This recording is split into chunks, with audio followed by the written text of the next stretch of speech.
Hey guys, Mr. HSR back in the chat. Today we're just gonna be talking about my raw thoughts after completing essentially the Honkai Starbucks version 3.5 MSQ.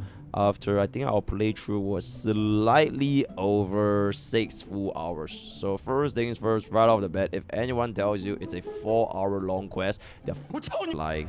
Because chat literally told me it's a 4 to 5 hour long quest. I don't know what the hell happened. This is definitively bare minimum, I would say 6-ish hours.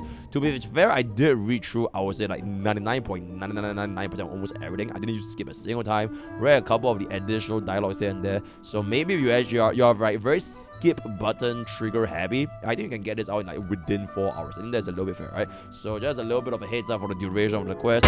Essentially, yeah, spoiler warning in 5, 4, 3, 2, all that kind of stuff. So this is gonna be the spoiler warning. So I gave the rating, right? This is gonna be the HSR guys rating, HSR 3.5 MS knows about at an 8.31 out of 10. Yes, the 0.01 was extremely important. Just trying to summarize everything up. The fact that hysilens pretty much just stank up the entire Ogma because bro is a fish, and you know how smelly fishes are. Aglaia could literally smell her stench when she was like all the way at the other side of the universe, which is crazy, by the way. But essentially, let's just go over through the actual story itself. So generally speaking, I would say that 3.5, it had a lot of good execution moments pivotal to the plot, but I feel that the pacing for this story was a little bit more questionable compared to 3.3, 3.4, or even to a certain extent 3.2, because 3.2 was 3B, right? Yeah, I think the pacing was a little bit questionable, but that's probably the biggest gripe, which is why I don't think this story is going to be a 9 for me. But overall, the actual content of the story itself is good, right? The content is good. So basically, to summarize everything up, we used the Doctor Strange Dormammu technique to trap Lygus alongside with D. Herda Scrulum as well as Cyrene, and he is basically kind of stuck there where instead of being in a time loop, he's stuck in a memory loop, right? He's stuck in a memory loop, and then he reveals to us that have you guys failed to consider the Garden Keepers are coming. Ooh, which is going to set up the plot for our 3.6 upcoming quest, which is pretty much going to be the second final arc, right? Because 3.6 is the second final, then 3.7 is pretty much going to be the finale, and 3.6 is going to be seeing the involvement of Evernight as well as, I'm guessing, Imbibitor Lune, the physical edition, right? So everything leading up to this point, it was a little bit more towards the story for hysilens, right? I think they split the first half a little bit more towards hysilens and what her role was. And then they also said it a little bit for Ceridra, how the character development, like she showed us Ceridra first being like this evil, okay, not really evil, but like a ruthless tyrant, right? They really tried to drive home the whole tyrant thing with Ceridra, because within 10 minutes of 3.5, I think they killed off more people in like more gruesome ways than the entirety of Amphoria so far. I think like literally within 10 minutes, she just straight up killed the opposing guy and dismembered bro. Right? I think someone made fun of her height, and then she was like, yeah, anyone that calls me short, they deserve to be dismembered. So they really want to drive home that yeah, she is not fucking around. Then towards the end, we eventually see the character development for Ceridra, where, you know, she is a tyrant, right? She is a tyrant, but the moment she realized that her plans to conquer the stars, right? She wanted to conquer the cosmos, everything. She wanted to make Amphoria's great again. It's not gonna work. She was like, you know what? Fuck this. Fuck my plan. I will lay down my life one last time and give the possibility for Amphoris to take its last stand, and then eventually departing us by giving hysilens a little bit more of a final gift, which sort of fulfilled the promises that she made to hysilens all the way before the start of her conquest, right? She's gonna give her, like, the initial thing was, you know, she was gonna conquer the stars and everything, and then eventually one of those planets that she's gonna conquer is gonna be an ocean, and then, you know what, you can swim in that ocean. And then towards the end, unfortunately, because, you know, she was not able to conquer the cosmos, she still lived up to the promise to hysilens, where she basically took out a page from our memory after toying around the different memories. Because Cyrene was literally bringing Farina all around the different places. She brought her to Badabogu, she brought her to Benagani. For some reason, Sienzo just never existed, so she brought her to all the places, and eventually she's like, okay, wait, by the way, Cyrene, do you happen to have a page of a memory where there's ocean? and boom, just so you know, we actually went to Scale Gorge Water, which is gonna be this map right here, by the way. Right, this is the map right here. I think this is pretty much the closest thing that our memory ever had to a ocean-ish place, the Scale Gorge Water, because this entire place is basically water. Right, it's basically water, which is gonna be the perfect place for hysilens to jump in and swim about. So it's like, you know what? Even though I cannot give you a brand new world, a brand new planet, a brand new thing, here is a piece of memory that we managed to secure from Cyrene. Hopefully, you know, at least I lived up to the end of my promise. So, you know, yep, hysilens is gonna go swim around with E to Dale. Right, it's like that. I think there was also a couple of war moments in my chat in this particular review of the story where people were like, "What? Oh my god, reused asset again." Maybe it might be, right? Maybe it might be reused asset, right? Maybe in like a bad faith argument, technically it is a reused asset, right? Because at the end of the day, plain as day, it is reused asset. But I feel like for this particular reused asset, it served the purpose because it is supposed to derive from a place that we have been to. That's how the whole memory thing works. So they actually wanted this to be a reuse asset, because like we haven't been to, you can't have a memory of something you haven't been to, right? So in my headcanon, I think this is the way that they go about it, and I thought they actually made this point quite obvious, right? Because they literally said it when Saryudra gonna be sending hysilens, you already know this is gonna be a memory taken from the deliverer, and it's just gonna swim around here. That hopefully you live your days happily ever, and hysilens, you know, all the kind of stuff, right? So even though the Yuri almost failed because throughout her entire life, Hysilens' entire life, she believed that Saryudra was like a ruthless tyrant. Like she didn't give a fuck about anything, right? But at the very last moment, because Saryudra knew that her plan was never gonna succeed, and life was basically meaningless in the Core Flame journey, right? Herself included.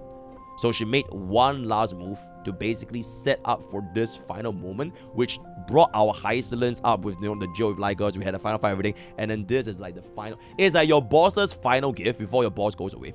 You know, like, yep, I'm out, peace, and that's pretty much it. So overall, that was I would say that the majority of the arc. Then I would say that at the start of the story, right? The start of the story, I think it was actually paced quite nicely. Gooning materials aside, right? The fight from the you know, the bath scene where like hysilens actually, you know, like she was like we caught, like we didn't even knock on her fucking door. We just went in when she's mid showering, taking a bath, and just stared at us completely naked. I don't know what the fuck's going on. All the stuff aside, and as well as the part where, you know, Hysilens gave us the honey dew, right? The honey drink, the honey one, whatever, and then like her lips was like, you know, there's like a fucking drop of like the thing. Like, I think they know exactly what they were doing, right? They know exactly what they were doing. It was 100% fan service. But all those things, I think at the first, I would say 2 to 3 hours, it was very, very nice, because it was essentially, we just finished up the arc with, you know, rest in peace Kasana. Okay, he didn't die, he just merged from the Iron Tomb, right? Rest in peace. And then we are gonna be going into this particular one. We went alongside with Cyrene, all the kind of stuff, and then afterwards, eventually, we are trying to uncover if Saryudra was gonna be swayed by Ligus. Right, because Ligus was basically instigating. He's like, ooh, you know, these fucking aliens, you know, they are gonna like fucking ruin Iron Tomb, and then if you can conquer Iron Tomb for yourself, you can actually destroy anyone that stands in your path, and you will conquer the stars and everything. But unfortunately, you know, Cyrene already revealed to her that, you know, Iron Tomb is never going to be able to control, because it's literally like a weapon of mass destruction. So she already knew that it was never going to fly, which eventually led to Saryudra, you know what, yep, go fuck yourself, Liger. So she pretended to kill us, but I thought anybody with 2 brain cells could say that. There was no way Saryudra was going to kill us right then and then, right? So when Chad was saying like, pre-watch, oh my god, he pre-watched, right? Bro, it's common sense, bro, right? Obviously, it's not going to be true. So the moment that, oh yeah, take these away, right? Imprison them, all kind of stuff, right? And eventually, Liger showed up. He's like, oh, why would you think I would fall for the single trap of like, you know, why would you kill them right here for the thingy? And then Saryudra was like, why would you, as a god being, pretend to even beg for mercy? Because he technically is the admin, right? He doesn't even need to pretend to like her good side, because if he wanted to, he could. It doesn't really matter to him, right? So that was a pretty interesting plot development. And then eventually, Ligus was like, domain expansion, sends us to the nether realm. We went not really asleep, right? We weren't really asleep. It was a little bit like the you know, the Gojo, the part where he sends the cube and he sealed the Gojo up for like 1,000 years, and everything outside of this world, because time dilation happens, right? So like 1 minute is like 10,000 years or whatever. So the moment we're released by Herda and Skulum, it was like, whoa, 1,000 years has passed, and once again, everyone is gone. Oh my god! that part was good, right? So the course of 1,000 years, we basically see how all of the different crystalhairs for this current rotation, how they tried everything in their power to get us, the deliverer, getting it in, landing the execution against Ligas, which is pretty much all the way at the last, I would say 1 hour, right? So that was the part where, everybody just, Aglaia, My Day, Cypher, Anexa. Nexa and My Day didn't even manage to see Casterus because their body didn't even, their souls didn't even go to, the nether realm, right? My Day got split into 5 pieces, and Nexa turned into fucking stone, so it is what it is. Then Tribi, hysilens, not hysilens, Hyacine, right? Sacked herself, made the rainbow bridge, right? Ika was not fed this time, right? And then we're gonna boop, and then we land into the final resting place, and then we converted everything. Right? So I think that part, especially the cinema, where they started to say their names, right? Editor, include this clip in, right? Include this clip in. With the part where all of them were the reason for blah blah blah, time blah blah blah, law blah, all of them is Power Rangers, Avengers shit. Basically seeing their bodies disintegrate, right? All of them slowly dying. And then we go there. I think everything up until that point, well done. And I would have given it, I would have probably given it almost a 9 out of 10. Not really 9 out of 10 yet, because the story plot was not that deep and it needs to develop a little bit more, especially within the first 3 hours. So up until that point, it was a good 8.8 to 8.9, right? Not quite 9 yet. But the moment we went into Styxia, which was way before Styxia became the River of Death thing, I get that Ligas wanted to show us around, the backstory for Styxia and everything. I get that Ligas was trying to do his job. Oh my god, Lumi, thank you so much for the 10 gift. Holy shit, thank you. Yeah. But Ligas, I know that his speech is he talks like this to get his point across as the villain for Enforce's entire arc, because he is Xander, the first genius that ever walked, and he alone holds the power to bring back.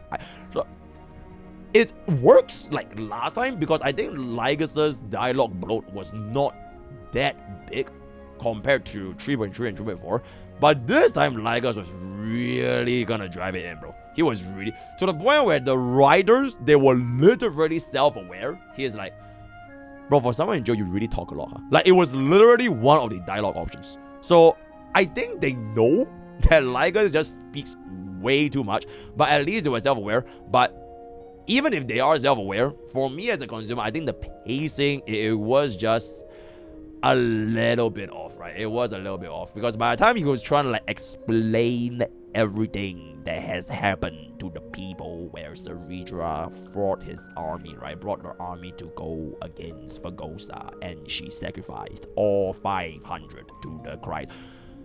I kind of get lost, right? So maybe if bro, literally after Ligas finished yapping, and then we went back into the memory of Sunday, and I hear Sunday speak, it's oh my god, bro. Sunday is literally twice of Ligas speak. And we heard Sunday yapping about Shamini Dove. So for a brief moment, me and my child was wait, what if the punishment, how the way we are gonna deal with Ligas is we summon Sunday's astral projection into his domain, and then Sunday's just gonna check with Ligas about Shamini Dove. And then both of them just, bro, the strongest Yabra of history versus the strongest Yabra of today. So that was the part where it felt a little bit short for me, right? But if it's just gonna be Ligas alone, his pace, it's still not quite good enough for me to rate this story down to I would say 8.3. But the whole area, it was quite big. The only impactful moment is, I would say, that the part where we saw the 4 dukes, right? The 4 dukes, and their backstory a little bit, where the 2 of them, oh my god, they died in each other's arms, and then she wrote one final poem, and the 2 other person, they were the rank 1 Saridra fan and the rank 1 Saridra hater, and that was a nice part, right? That was a nice part. But I feel a lot of the other things, it was not really that necessary. And if they just shaved it off by roughly 50%, and then we get into the Ligas jail cell, I think it would have improved the score by quite a bit. I probably would have bumped it up to 8.7-ish to 8.8, right? 8.7, 8.8. So that was pretty much the arc where we're going up to the jail. And then after the jail, where we fought Ligas himself. Oh, that boss fight was really, really good. I think Ligas had the one of the best boss ultimate animations in Hedgehog. And the best part about this boss ultimate animation for Lycos, right, is that you can't skip it. There's no way for anyone to skip it, because you are always gonna see this the moment his second phase activates at 10 out of 10 summons. Unless you zero cycle him, right? If you're a casual player, there's no way you skip it. You'll 100% see that animation, and that animation is really, really fucking clean. If you want to check out the Lycos guide, right, early access, I already played him in the previous Memory of Chaos. He is going to be coming for our next MOC, and I think Lycos as a boss design for MOC is superb, because a lot of different things can work against it. It's so unique. It's like a pure fusion boss with built-in energy as well as action very advanced and a health drain, all built into one. So a lot of different teams can go up with it. So check out the video over there. But MOC boss design aside, boss by itself, absolutely fantastic. And then, oh my god, surprise. Just when we thought we were about to secure victory, just when we thought we were about to fix up that final, Catalyst Core Flame, Lycos was like, nope, I use the power of exclamation ban. And he literally just banned us. Straight up, he just banned us, and that would have been the end of that because he was the admin, right? But luckily for us, we have the power of Cyrene, right? We have the power of Cyrene, which literally had the ability to allow us and rewrite and rewrite and rewrite and keep rewriting the pages all the way until eventually we can get a scenario where we saw Herta as well as Strudem finally managed to lock themselves in with Lycos, right? And the reason why that was because Cyrene sacrificed her life. She sacrificed her own life to rewrite that one law in Enforcer's book, which is to allow the Herta and Strudem to come to Lycos. So in one final act to save Enforcers, even though she was a tyrant throughout the entire time, she sacked it, brought them in, which has led to where the ending was we are at this current moment. Alright, so generally speaking, the overall plot, the overall everything, I think is still really, really good. I genuinely think, okay, it's always probably because we have been caught up all this time, right? Ever since the start of Enforce, every single time of the story, we have pretty much like, I actually pay attention, guys. Wow. I have not been playing Uma Musume whenever I play story characters. So I actually pay attention every single time I do my story in any gacha games, right? We're not going to talk about Genshin Impact, but I generally pay quite a bit of attention. So every single time a brand new development comes up, even if it might be draggy or whatever it's going to be, I'm still going to be quite focused on the plot because I think playing story is quite chill, right? I gotta see chat, oh, that was a lot of war in my chat during my playthrough of this story. Okay, not a lot, but it was like comparatively speaking more compared to 3.4 and 3.3. Like 3.4 was just like cinema. It was like it was all cinema. Then 3.3 cinema, listening, cinema. It's like I would say 95%. It was generally positive, but for 3.5, I think the ratio was a little bit more like 70-30. And this is like the HSR guy stream, So I could only imagine the comments being like even worse if it's not a HSR guy stream, right? So just a little bit more divisive, I would say, for this 3.5. But out of everything, the main concerns, the main feedback I would give is just, why is Lycos talking like this? Like, bro's entire purpose is to store and store and store and store and store, right? Oh, so honestly, if I had to give a little bit more, right, I felt that because they wanted to develop both Hysilens and Ceridra, right? They want to develop both Hysilens for Ceridra for this particular MSQ, because that's literally what every single MSQ is to develop the rate up units. The reason why, think about it, the reason why 3.4, it was so fucking absolute cinema, is because Phynon was the only guy that needed to sell, because Fail was on a separate event, right? So it was all about Phynon. So the entire patch of 3.4, start to end, all in nothing but Phynon. So you felt the depth and the development from start to finish, especially from 3.0 all the way through 3.3. You have been heralding up his process, his journey as the guy that's gonna be Castellana, and he comes back around. But because 3.5 it is gonna be two different units. The first part where we felt the connection with Hysilens, it was a little bit more fan servicey, right? Hysilens were a little bit more fan servicey, and then for the Ceridra development, it was a little bit more towards the role of like, okay, yeah, you see her as this tyrant, and towards it, oh, she makes a sacrifice to where she's not really that big of a tyrant, and then a little bit more of a shipping situation between like Hysilens and Ceridra, right? But at the same time, they also needed to develop not just these two, but Cyrene as well as March 7th, which means that within this patch of like 6-ish hours of playtime, when you have all these characters developed, and you add in Herta plus Screwdom, because they are finally doing something for the first time in the entire Patch of Version 3, and you add in on top of that Lygas's like pace of like him yapping, it wouldn't feel as much of a depth compared to a development, for example, in 3.4. Which is why, like, if I were to play 3.5 out of 3.4, there's just no fucking way I'm ever gonna give 3.5 higher than 3.4, right? So all things considered, at this point, I think this is a little bit more of like a, I don't really call this a climax, but it was more so starting to build up the bridge of the development for D Herta since the start, because Herta has just been sitting on S doing absolutely fucking nothing. This is like the first patch where Herta and similar to the universe, and you really see that the entire plot of how Noose was literally created by Lygas as Xander. That was a pretty big lore drop, right? That was a massive fucking lore drop. Like, he was the first ever Genius Society guy. Holy shit. Massive. But that was pretty much the biggest thing. So what I want to see from this is, it is basically acting as the glue, right? It is the glue towards the last 2 arcs of Amphorius, because 3.6 is where you start to see March 7th and Dante. I have no idea what the fuck happened to Dante, because apparently he's Terravox, and Terravox just, in the text, it was like, Terravox didn't do anything. He was just chilling. In the text, right? So I'm looking forward to see how 3.6 would develop both March 7 and Dante, and I'm guessing towards the final end of 3.7, which is going to be the end of Amphorius, we are gonna see the development for Cyrene. Because at this point, Cyrene is pretty much there with Herta and Screwdom. Then maybe by the time 3.7 goes around, we're gonna see the grand reveal of like, is there even a potential bigger master outside of the guy that literally made an Aeon, right? So that would be like the whoa. And then maybe if I had to, like, okay, at this point, I'm just theory crafting, right? So this is just theory crafting for the future. By the end of 3.7, something might be tied back into Panacony. Because I don't really know what's the reason for us ever going back to Panacony ever again. Because Sunday was in the story, right? Like, there's a reason why Sunday came along with us in the Astral Express. So there's no way that Sunday came along just to have free food from Pom Pom, right? So there has to be a reason why we're going back to Panacony in the first place. So I'm guessing what's going to happen at the end of Amphorius, we go back in 3.8 to meet up with like Sunday and whatever stuff we need to finish. Maybe we say hi to Firefly again. Who knows? Because we have left as there for like, I don't know, 1 year, right? That is when we get a grand reveal. A grand reveal that, oh my god, Xander made Noose, but then Nanook, his Gooners, all of the other else, that's when they reveal the greater plan throughout the cosmos. The next planet. And then enter version 4. So that is what I would think would happen. And I'm guessing, I'm hoping happy ending, right? I'm hoping happy ending. I'm not really sure what it is. Because every single time when we play Amphorius, it's just not really been too happy, right?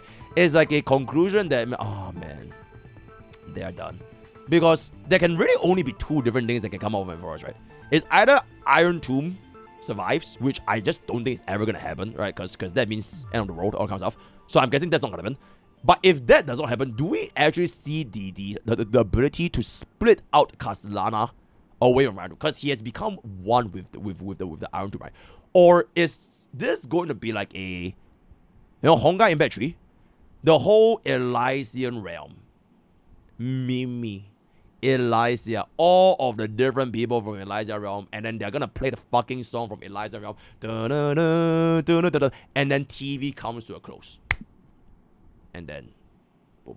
So I'll leave it up for the future to decide. But bro, Amphorius has been bro, I need version 4 to be happier, man. Oh my god, yo, I need version 4 to be the carnival phantom. You know the fate series where everybody is super chill, super happy. Bro, I need version 4 to be a happy story, bro. Cause like, bro, at version 3 it was like, oh my god. Like, enough is enough, man. I need version 4 to be super fucking happy, right? Cause we don't need sadness to sell, right? We can definitely sell with happy stuff as well. Other than that, let me know what you guys think in the comments below, right? Oh yeah, right. Let me get with this page over here. Yeah, so that is pretty much my thoughts for the 3.5 MSQ. Let me know what you guys think in the thoughts below, as well as what you're looking forward to in the future patch of 3.6. Word of the day is gonna be, she's all right. Before I even say word of the day, holy shit, hysilens stank, bro. Oh my lord, she stank. There's a literal reason why she would not wear clothes, right? Because she's a fucking fish. And the moment fish comes out of water, bro, their body starts to like, oh my god, bro. So Aglaia literally had to make hysilens clothes, A, to cover it, and B, the clothes were literally made to cover up her armpits. Like if you go into this, like I'm not even trolling, right? If you go into like the fucking design of the clothes, like the career design, her literal pits are covered in a Hoyo game, which is crazy because most Hoyo game creators, female, bro, they don't cover that shit, bro. Right? So this stank was so bad, Aglaia had to like, bro, enough is enough. Because wherever she showered, there was the smell of the fishiness. It literally said it in-game, and the highest was like, nah, it's the fragrance of the ocean. So I just thought that was just fucking funny. Yeah, so word of the day is gonna be body odor, right? Join Discord, join our page for all of our anime reviews, go over 10% off, all the best for our guys at Boost, and I'll see you guys next time. Bye bye.